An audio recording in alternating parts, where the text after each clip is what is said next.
Muted. Guys, we are live right now. Hey! We are live. Hey. Excellent. Thank you, Hey. Ian. So everyone say thank you, Ian. Thank you. Thanks, Ian. I was breaking things and fixing things all at one time. What a legend, mate. What a legend. Legend. Excellent. Yeah, so I think if you go and check all your channels, we should be live. I'm definitely live right now. What a legend, mate. What a legend. We did it. Excellent. Who's got it on their phone or something? Can you hear a bit delay? That might have been me, but I have sorted the problem. Fantastic. In fact, Well, all welcome is to- well. Welcome to Higher Sessions, everybody. Number 6. Hi, Mark. Crazy. Hello, Gina. Hello, Ben. Hello, Joe. Hello, Mark. Hello, Mark. Hello, Mark. Before we get started, I'd just like to ask you, what's your favourite cereal? Quick fire. Favorite cereal? Favourite cereal. Joe, Cereal, what's your breakfast. favourite cereal? Cocoa Pops. I don't know. No, Fruit and Fibre. Fruit and Fibre. That's Fruit and fibre. You're so old. You're definitely old. Gina. Cookie Crisp. Cookie Crisp. Strong. Benjamino. My favorite cereal is porridge with peanut butter and golden syrup. Okay, it started poor Cereal and it got gold. a lot better. I'm a Wheatos man through and through. Wheatos 100%. It's just chocolatey goodness. I used to Chocolatey, take a chocolatey little goodness. plastic bag of dried Wheatos to school every day. Really? Yep, Wow. no milk. Don't need that milk. There you go. Dried Fantastic. shredded wheat. That was a Um, time. What'd you say? I said I used to eat dried shredded wheat. That was a hard time in my life. Well, well, welcome everybody. Lovely to have you all with us. We are today going to be looking at adventure. Yeah. Adventure. Woo! Adventure. So we've done 5 others before. So this is number 6. This is going to be the last one, but there's going to be bonus Wednesday night adventures all happening from next week. So keep your eyes peeled on all the social medias for a little more of that. But we are going to talk a little bit about adventure and what on earth that means with relation to the Christian faith. We have looked at a lot of different stuff, lots and lots of different aspects of the Christian faith. And today we are looking at adventure. So Gina, I was wondering if you could maybe tell us, I'm putting you in the hot spot right now, but I wonder if you could maybe tell us a way that your faith has been an adventure. Is there anything that's kind of been like, this part of my faith has been an adventure? Yeah, for sure. Like, I think for me, it's just how I've ended up here. Like, I look at the stuff that's happened in my life and, like, definitely wasn't me. I feel like my whole life, God's just been putting things in place and, like, really looking after me to get me here where I am today. I remember auditioning. So for you guys that don't know, I did a music degree, which I highly recommend. It's great. But I auditioned for like my dream university. I dreamt about going to the Royal Northern College of Music. And I auditioned and absolutely fluffed it like it was rubbish. I didn't get in. I didn't even get a second audition. And I remember going back home and being like, what the heck? Like, why has this happened? Like, I really thought that I was going to go here. So that all ended. Long story short, I ended up going to a university in Leeds instead, still to study music, but I was at Leeds College of Music. Turns out that was the best thing that could have ever happened to me. I really got plugged into church in Leeds, which obviously is incredible. But I also met one of my closest friends, a lady called Joy. Joy then told me about Message Academy, which I then was going to apply for. And a long story short, I didn't end up doing Academy because I actually auditioned for the OTC role, which I now have. And here I am. So if I'd have never have gone to Leeds, I wouldn't have met Joy. And if I'd have never met Joy, I never would have heard about the Message. It's crazy. Like, talk about adventure. Yeah. And then one of the best things as well was, like, when I was at Leeds in my final year studying, there'll be so many people from the Message just like dotted around everywhere in my life. Like, there's a guy called Danny Coates. Shout out Danny if you're watching. He just happened to be at my university on the day of my final exam. And he's a guy that's also involved with the Message and like knows people at the Message. He happened to be in the university in my final exam, which was a big performance. And he was like, well, sick, I'll come along and watch you then. So he came and watched me sing and watched me perform. He then gets in, like, gives people at the Message a heads up about me, all this kind of stuff. And like, he gave me loads of advice on like how to maybe potentially audition to be an OTC and all this kind of stuff. So it was so cool just to meet loads of people along the way that were That's like awesome. connected to the Message and like, yeah, just how God was putting things in place. It's so cool. That's awesome. I love that. And that's the thing about this stuff, isn't it? Is it's like it's stuff that we could never orchestrate ourselves. Like it's stuff that can only happen because of something else being in control for us. That's definitely God. And like all those little things that happened, if they hadn't happened, who knows where you would have been. But it goes to show like the plan that God has. And so like it's an adventure that feels risky, but actually it's not. Like it is in some sense, but also it's not, because we know that God has a plan for our lives, that there's a mapped out course, that this adventure isn't us just blindly walking somewhere, but actually it's being led by someone who can see the biggest picture there is. Yeah, I think as well, like sometimes when you're like midway on that journey, you can't see the finish line. You can't see where you're going or where God's taking you. And you're like, what's happening? You can sometimes get a bit confused. Like it's like when you're on a hike in the mountains or something, like you can't necessarily see where you're going if it's foggy or something.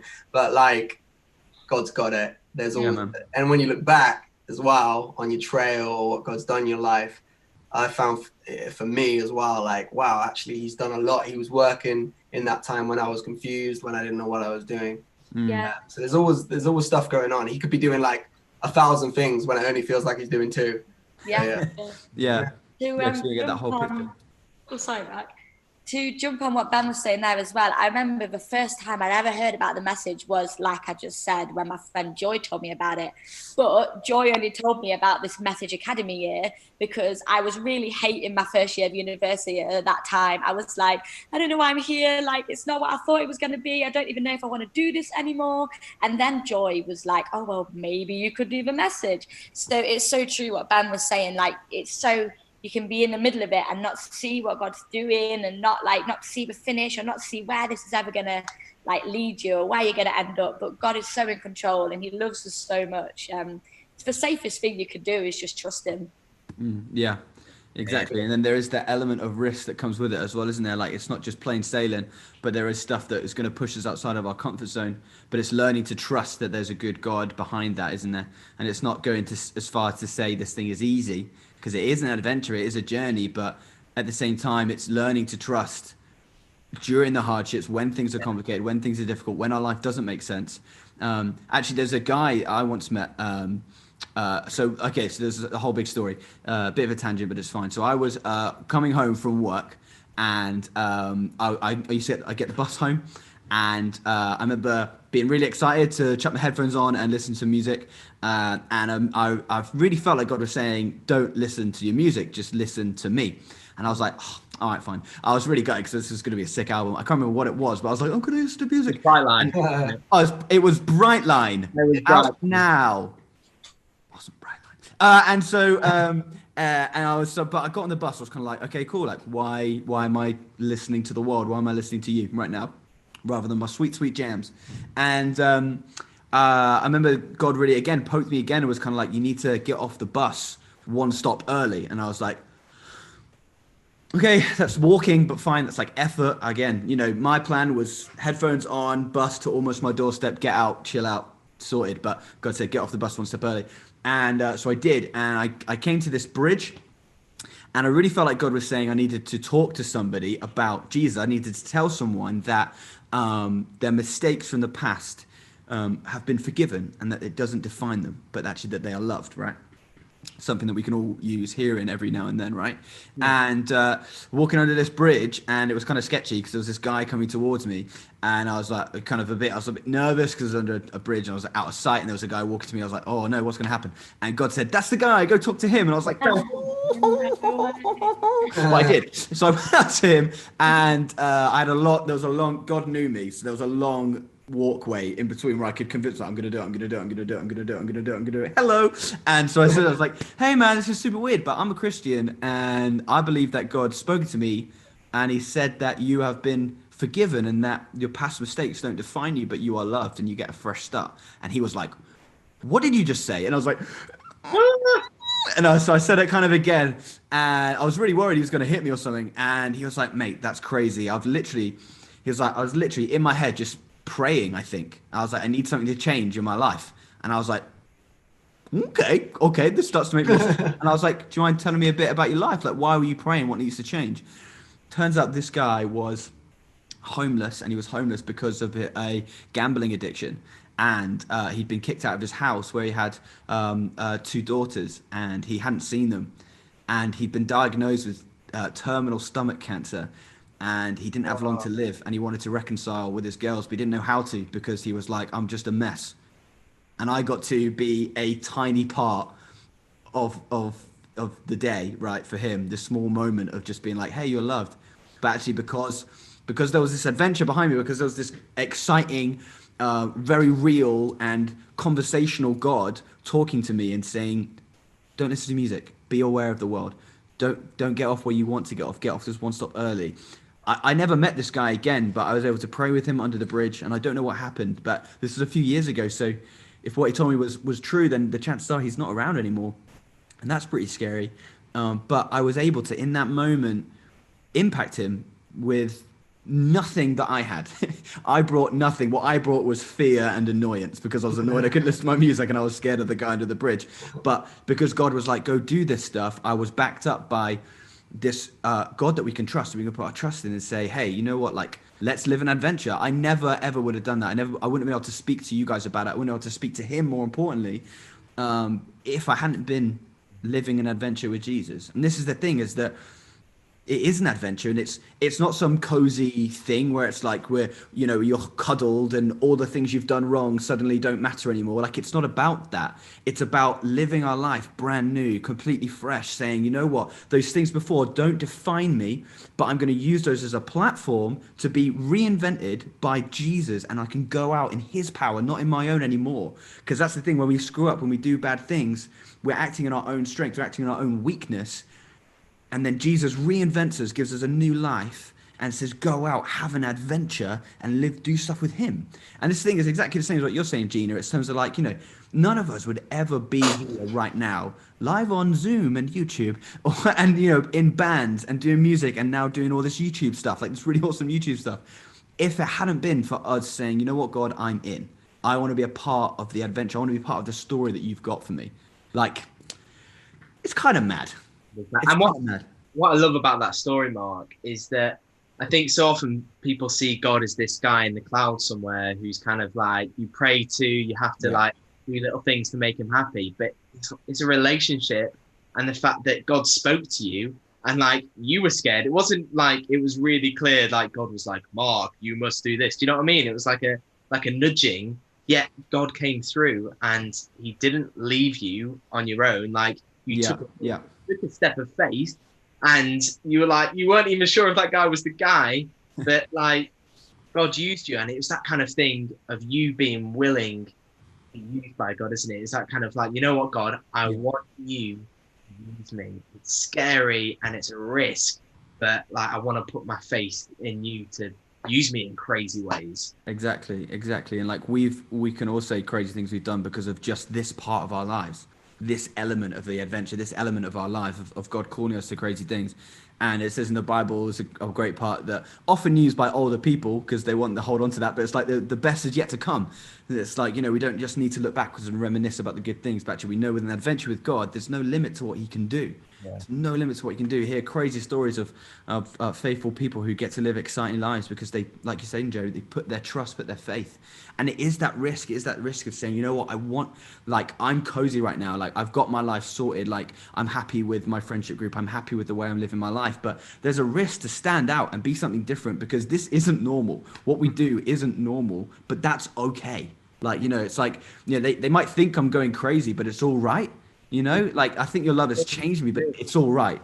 Bright Line song. Like that's part of it, right? It's like, people might think it's strange. People might think that's weird, but that's okay. It's completely fine because Jesus is bigger than that. Jesus is better than all of that. And if we put our trust and faith in him, it's just so exciting. So exciting. My next question though. So that was kind of like my stories there is a little bit about like how sharing our faith and how investing in this adventure can have an impact on other people. So Ben, no, I'm going to ask this one to Joe. Joe, can you tell us a little bit why should we, I guess, one, share our faith, but why should we take that risk at all? What are the reasons behind it? I hear you, because it's like one of those things. It's like I've got this, like my life's been changed sort of thing, but why would I want to tell other people? And I think the big thing for me is I always try and see it as like a piece of good news. Like we've been given this amazing piece of good news. And so when you've got a piece of good news, you want to tell people, right? You want to tell as many people as you can. Like if you get a good like exam grade, like last week you got your A-level results or you're getting your GCSE results soon, like you get a good grade, you want to tell people about it. Like you want to share that good news with people, as many people as you can. And I think that's the same way with what Jesus has done in our lives. He's done something amazing. He's changed our lives. And so I want to tell as many people as I can about what he's done in my life. And there's a bit in the Bible, Matthew 28. So Matthew's like the first book of the New Testament. And towards the end of that book, Jesus, he's died, he's come back to life, and he's chatting to the disciples. And he says to them, look, now it's your turn. You need to go out into the world and tell as many people as you can about me. That they will hear that piece of good news too. And it's this whole idea of like, we are disciples, we are followers of Jesus. And so we will go out, tell other people about Jesus so they become disciples and then go on and tell more and more people about Jesus. You could kind of see it, maybe like a viral video, right? Like a video goes viral, it gets shared over and over and over again. And the people who are just sharing it because they found something that they're enjoying or something that's changed them or something that they found inspiring. And so, like I said, for us, it's like Jesus has commanded us to go into the world, tell people about him. And from there on, like, I think like we can see a world change. And I love the bit at the end of that passage, Matthew 28, where it says, we were chatting about it a second ago, that I am with you always to the very age, is what it says at that last little bit. Jesus says that to the disciples. And again, it's that whole thing of like, we take a step out, we take risks, go and tell our friends about our faith, which is scary sometimes, but God will never leave us. Jesus will never leave us. He's right there beside us through it all. And I think that's such a comforting thing when we're in those scary kind of taking a risk moments, that God is there. He is with us. Yeah, for sure. That's awesome, man. I just want to take this moment, just if anyone's got any questions on YouTube, chuck them in the comments, and we'd love to get to answer any of those. Just interject there. But yeah, if there's anything anyone wants to ask us about adventure, about any things we've talked before, about anything else, just drop them in the comments. But Joe, yeah, man, I think you've nailed that. I think you smashed that. It is totally like, there's such, again, it's this similar element when it comes to adventure of like this absolute risk. You know, you think of it like an actual adventure, you know, going through a jungle that's never been mapped before or something like that, right? There is such a risk there. But actually, if you're going through that jungle with the biggest, baddest boy in town, like, you know, you're going through with this tough nut guy, you're not going to feel that fear, because if he's holding your hand, you're not going to feel so afraid. And it's the same thing with Christianity, isn't it? It's that there's a beautiful line, I love it, in the David and Goliath story, when David is faced with this literal giant, and he's like, I'm gonna eat your liver. I don't know what he says. And then and then David's like, well, you know, you come at me with your swords and your armor and all your big guns and whatnot, but I come at you with the God of angel armies. And it's like that right there, that is a mindset. Whatever you're facing ahead of you, whether it be that you know, bullying, be that mental health problems, be that issues at home, be that insecurities, unhappiness, you know, anything, we come at this not with fancy armor, not with, you know, our quick minds or whatever, but we come at it with the God of angel armies on our side. And whether that's sharing our faith, whether that's just living our life, that's the guy who's in front of us, the beefcake ahead of us, who's like, you got to come through me first. Like, that's the guy. And I think that's so precious. And it almost, when you start to fix your eyes on that, it starts to take away that fear of just talking about stuff, right? And I think, I guess we have the opportunity to speak a lot on stage, you know, like with our music stuff, or on camera with the YouTube stuff. We get a lot of opportunities. But Benny boy, haven't asked you a question yet. Yeah. How else can people who maybe aren't in the same position as us, how else can we be sharing our faith? What other types of like investing in this adventure would you say? Yeah, it takes lots of different forms, doesn't it, being an evangelist? It's not just one specific form, and it doesn't look like a certain way. It's not like this weird thing of like, oh, we all look the same. I think like everyone has different hobbies, everyone has different talents, and that's what's beautiful about it, because we're all musicians. We love writing music, we love writing explicit lyrics, and when we write songs as bands and as individuals, like we're writing about God, we're writing about Jesus, we're writing about the gospel. And that is like one of the main ways that we as musicians, as Christians, are sharing the gospel. But what's beautiful is I've got a few friends. Like one of my friends, he's a footballer, and he shares the gospel through football. So he'll get groups of young people, and they'll come to his youth group, and then they'll play like a certain game and like a certain challenge with football, and then through that he'll teach them like a certain part of the Bible, and he will like preach the gospel to them in that way. So that's like through actions, and it's through football, which is beautiful, because like before I knew this guy, I never would have thought, wow, you can share the gospel through football. And I've got another friend, he shares the gospel through art. So he's an artist, he paints pictures. So like, especially in like church kind of context or conferences or like youth groups. So he'll paint a picture whilst like worship is happening or something, or while someone's playing a song, or he'll do something like that. And then he'll give the picture to someone, and that's kind of like what we call as Christians prophetic, or like it'll be a prophetic picture, which is beautiful. I think that's a really beautiful way to share the gospel. And I've got another friend who bakes cookies, and then she puts Bible scriptures on them. I think that's really cool. Like, and she gives them out to people. Like, what's really beautiful is we all have our own talents. We all have our own things that we do, and that's what's adventurous about it. We're not all just one. Like, do you know what I mean? We're not just we don't look one way. That it takes different forms. And that's what's really beautiful about it for me. So yeah, there's lots of different ways to share the gospel. It takes lots of different forms. Exactly. Yeah. Like, you know, we have the privilege of being able to do it, you know, how we do, you know, with music and with YouTube and by being the personalities that we are. Like, we have those opportunities. But like you're saying, it takes any kind of form, and wherever you are at now, miscellaneous viewer, whatever you are up to, whatever your skills and gifts are, I can bet that God wants to use them for the good of those people around you. And whether that is, you know, you've got a small group of friends at school, be the most loving one of those friends. You know, like what is it about you? You know, there's maybe you live on a street with lots of other houses on. Like, how can you be a confident and a loud voice to those people telling them that they're loved, telling them that there's something different about how they can live their life? And I think, again, like you're saying, Ben, that's part of the adventure, isn't it? It's figuring out where we sit, where we fit in that. Yeah. I think before I came up to Manchester, before I started this job, I had no idea how to talk about my faith. I had absolutely no idea. And when I had the opportunity, I was really scared. I just didn't want to engage with that. I was like, oh, they're going to think I'm weird. They're going to slap me. They're going to come at me with like intellectual arguments that means I'm going to look a bit dumb. And I was just so scared. But actually, like, this is exactly what it is. It's part of the adventure. It's figuring out what it is. And you know what? Every time I've stepped out, I don't think I've ever been cussed out, or I've ever been pushed away, or I've ever been, you know, I've had no's and been rejected and pushed away or whatever, but never in a way that's been like horrible, or never in a way that's been scary.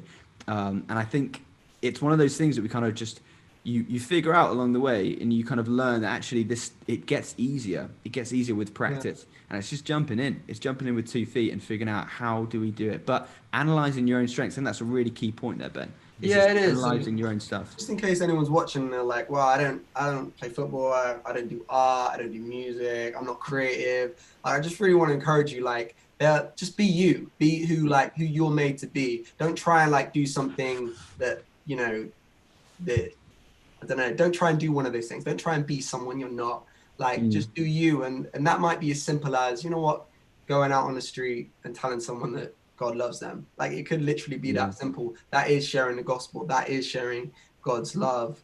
So yeah, you don't necessarily have to be like, what are you saying, Joe? I was saying, it might just be seeing like a homeless person, and like, instead of just walking past them, like going into a shop and buying them lunch. Do you know what I mean? It can be simple ways, and just be like, you know what, I'm giving this because God loves you. Do you know what I mean? It can be really, really simple everyday stuff. It might even be like you're trying to figure out how to tell your family about Jesus, and it might be that you notice that your mum needs a job doing, like there's the hoovering that needs doing, and before she asks you to do it, or she's struggling to do it, you just go and do it yourself. It's like those little everyday little acts. Yeah. Like, your parents might be like, why, like, that's different. Why are you doing that? I've noticed a change in your behavior, and it's that moment where you could be like, you know what, God's changed me. Like, and it's simple things, I think, sometimes.